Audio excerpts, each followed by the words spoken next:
Hello everyone, welcome back to my channel मैं सिंह 227। तो आज हम लोग जिस कॉलेज का रिव्यू करने वाले हैं उसका नाम है MIT मुजफ्फरपुर। यहाँ पे हम लोग पूरे प्रॉपर तरीक़ा से इस कॉलेज के बात करने वाले हैं, जैसे कि इसका एडमिशन प्रोसेस क्या होता है, इसका कटअप कितना जाता है, इसका पैकेज कितना होता है, जो कैंपस प्लेसमेंट होता है या नहीं, अगर होता है तो इसका एवरेज पैकेज कितना जाता है, हाईएस्ट पैकेज कितना जाता है, कौन कौन सी कंपनी विजिट करती है इस कॉलेज में, ये सारी चीज़ें बात करेंगे। तो चल यहाँ पे सबसे पहले हम लोग बात कर लेते हैं इस कॉलेज के। तो इस कॉलेज की जो स्थापना हुआ था वो 1954 में नेहरू जी के हाथों हुआ था। तो ये लगभग देश आज़ाद होने के 7 साल बाद इस कॉलेज की स्थापना हुआ था। ये सबसे पुराना कॉलेज है बिहार का और सबसे अच्छा भी कॉलेज है। बात कर लेते इसका रैंकिंग थी तो ये बिहार में इसका पहला रैंक आता है।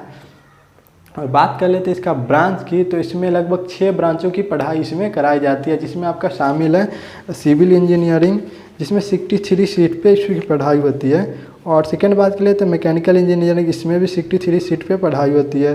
थर्ड आपका बोले तो इलेक्ट्रिकल इंजीनियरिंग, इसमें भी आपका 63 सीट पे पढ़ाई होती है। फोर्थ आपका बोले तो ये है electrical and communication engineering, short में बोलते हैं ECE, तो इसमें 42 सीट पे पढ़ाई होती है। और 5 बोले IT ब्रांच यानी इंफॉर्मेशन टेक्नोलॉजी, तो इसमें भी 42 सीट पे इसकी पढ़ाई होती है। और 6 बोले तो लेदर टेक्नोलॉजी इसमें 15 सीट होती है। ये बिहार का पहला कॉलेज है और यही इसी कॉलेज में सिर्फ लेदर टेक्नोलॉजी की पढ़ाई की जाती है। अब बात कर लेते हैं इसका हॉस्टल फैसिलिटी और हॉस्टल के बारे में। तो इसमें लगभग 7 हॉस्टल है, जिसमें आपका कैपेसिटी है 951 स्टूडेंट की कैपेसिटी है।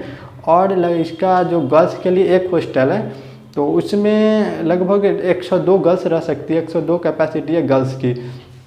और बात कर लेते हैं इस कॉलेज की फैसिलिटी की, तो यहाँ पे फैसिलिटी में आपको मिल जाएगा, यहाँ पर कंप्यूटर सेंटर मिल जाएगा, लाइब्रेरी मिल जाएगा, हॉस्टल मिल जाएगा, आपको मेंस मिल जाएगा, स्पोर्ट्स फैसिलिटी मिल जाएगा, प्लेग्राउंड मिल जाएगा। देखिए इस कॉलेज में 2 प्लेग्राउंड है, यहाँ पे दोनों ही अच्छा है और दोनों शानदार प्लेग्राउंड है और दोनों बहुत बड़ा है। और 7 बात कर ले तो यहाँ पर मेडिकल फैसिलिटी मिल जाएगा, आपका बैंक मिल जाएगा, गेस्ट हाउस मिल जाएगा, क्लब और जिम भी मिल जाएगा। यहाँ पे वाईफाई कैंपस या प्रॉपर वाईफाई कैंपस मिल जाएगा आपको।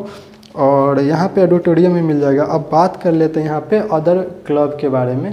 तो देखिए यहाँ पर 3 क्लब होता है, स्पोर्ट्स क्लब और टेक्निकल क्लब, स्पोर्ट्स क्लब। यहाँ पर 3 क्लब होते हैं, फर्स्ट में स्पोर्ट्स क्लब, सेकेंड में टेक्निकल क्लब और थर्ड में कल्चरल क्लब। तो देखिए मॉक्सी ऑर्गेनाइज करती है टेक्निकल क्लब, जिससे बच्चों को टेक्निकल स्किल को बढ़ाने के लिए ये ऑर्गेनाइज किया जाता है। और सेकेंड होता है कल्चरल क्लब, जो जुनून ऑर्गेनाइज करता है, जो इसमें बच्चों को कल्चर में जैसे आपको आ जाता है डांसिंग हो गया, सिंगिंग हो गया या अदर पेंटिंग हो गया या अदर कोई भी एक्टिविटी जो बच्चों को जो अंदर का जो एक्टिविटी है उसको निकालने का काम करता है कौन, जुनून।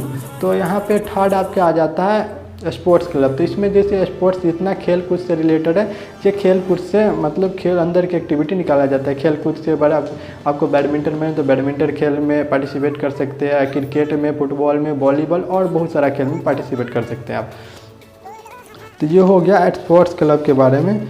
देखिए अब आप बात कर लेते हैं आपको फीस स्ट्रक्चर के बाद बात करते हैं हम फीस स्ट्रक्चर के बारे में। तो देखिए यहाँ पर ईयर का जो फीस है, यहाँ पे सबसे पहले लगता है रजिस्ट्रेशन चार्ज। तो आप जब एडमिशन करा के जाइएगा कॉलेज में तो सबसे पहले आपको लगेगा रजिस्ट्रेशन चार्ज, जो लगभग 2100 रुपया होता है। और सेकेंड आपका लगता है यूनिवर्सिटी एग्ज़ाम फ़ी, जो यूनिवर्सिटी एग्ज़ाम लेती है वो लगेगा आपका पर ईयर अब 3260 रुपया लगेगा, ये यूनिवर्सिटी एग्ज़ाम फीस होता है। थर्ड होगा आपका जो लगेगा मेंस और हॉस्टल चार्ज। तो मेंस और हॉस्टल चार्ज सभी कॉलेज के अलग अलग होता है, बट इस कॉलेज का लगभग तो मान लीजिए अभी लग रहा है 37,000, बट 40,000 अप्रोक्स हो सकता है अदर आगे जाकर जब आप कॉलेज में आइएगा। तो 40,000 मान के चलिए, 40,000 इसका लगता है मेंस और हॉस्टल फीस दोनों। अब बात कर लेते हैं अदर इम्प्रूवमेंट फैसिलिटी के बारे में। तो यहाँ पर देखिए नेशनल स्किल डेवलपमेंट मिशन पे काम हो रहा है और ये जो कॉलेज है ये AICTE से अफिलेटेड है और ये TechQ3 में कॉलेज आता है, यानी इसका जो फंडेड है डायरेक्ट इंडियन गवर्नमेंट के थ्रू होता है।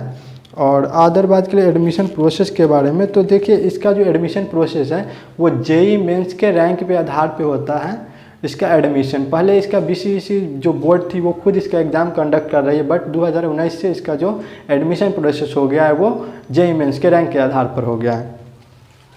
थर्ड बात कर लेते हैं काउंसलिंग। तो काउंसलिंग ये इसका जो आप जेईई मेंस में रैंक ले गया तो बीसीईसी बोर्ड में फिर आपको फॉर्म फिलअप करना होगा, वो खुद निकालेंगे बीसीईसी बोर्ड फॉर्म, तो उसमें आपको फिर एक नया मेरिट लिस्ट तैयार किया जाएगा और फिर उसके बेस पर आपका जो है एडमिशन होगा।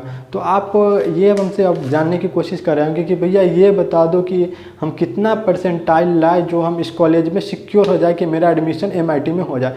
तो इसका जो कटअप जाता है लगभग तो 89 से जाता है इसका 97 कटअप जाता है, इससे कम में आपका नो चांस। यहाँ पे जो कॉलेज है यहाँ पे फुल हो जाता है।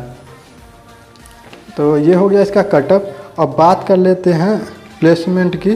तो यहाँ पर देखिए प्लेसमेंट के लिए बहुत सारी कंपनी भी आती है। इसका एवरेज पैकेज 4.5 लाख इसका एवरेज पैकेज जाता है और इसका जो हाईएस्ट पैकेज जाता है वो जाता है 8 पॉइंट समथिंग लाख जाता है इसका।